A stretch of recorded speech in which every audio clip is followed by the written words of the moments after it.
Avançamos então para a lição do domingo, que tem como título Violação da Aliança. E a lição aqui faz uma pergunta, logo na pergunta 1, dizendo quais foram as duas principais causas da derrota de Israel pelos habitantes de Ai. Então, o autor vai comentar duas razões principais para a derrota de Israel. Primeiro, o pecado de Acã e a confiança excessiva dos israelitas em sua própria força. E esta última, ou seja, essa confiança excessiva, os levou a negligenciar e deixar de consultar a vontade do Senhor antes do ataque contra Ai, subestimando também a força do inimigo. Olha que interessante, duas razões. Então,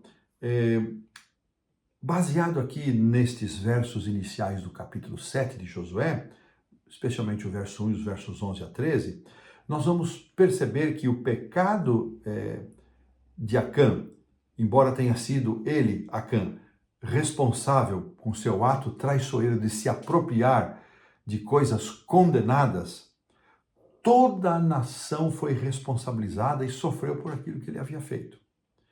Então, irmãos, é interessante que nesses versos 11 a 13, onde, e de forma muito especial, o versículo 11, vamos pedir para a produção colocar aí Josué 7:11, na versão revista atualizada de Almeida, que diz assim: Israel pecou e violaram a minha aliança, aquilo que eu lhes ordenara, pois tomaram das coisas condenadas e furtaram e dissimularam e até debaixo da sua bagagem o puseram.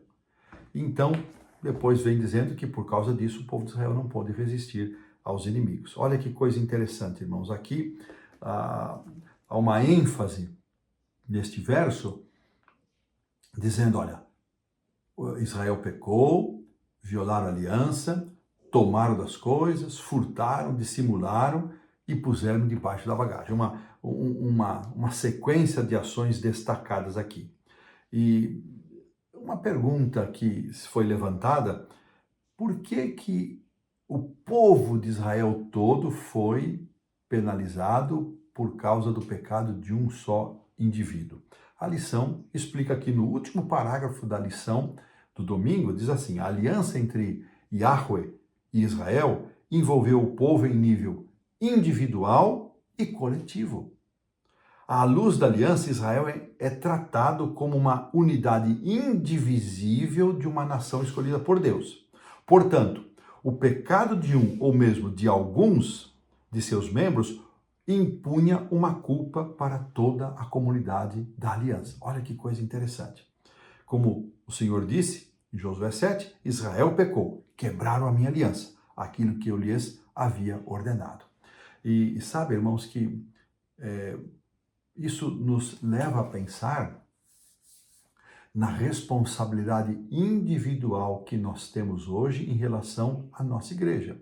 É claro que são circunstâncias diferentes, ali era uma teocracia, uma aliança específica com o povo, um espaço diferente, mas nós podemos tirar lições. Quanto da minha indiferença espiritual, quanto da minha indiferença com a obediência aos mandamentos de Deus, quanto que isso impõe perdas e prejuízos à minha comunidade. É interessante nós pensarmos que uma corrente, ela é tão forte quanto o seu elo mais fraco. Então, que tipo de elo eu sou dessa corrente? Se eu levo uma vida espiritual relapsa, sem comunhão com Deus, sem buscar a bênção de Deus, sem me preocupar em viver em harmonia com Deus, que tipo de influência eu projeto sobre a minha comunidade? Para a gente pensar. E desta maneira nós colocamos um ponto final na lição do domingo.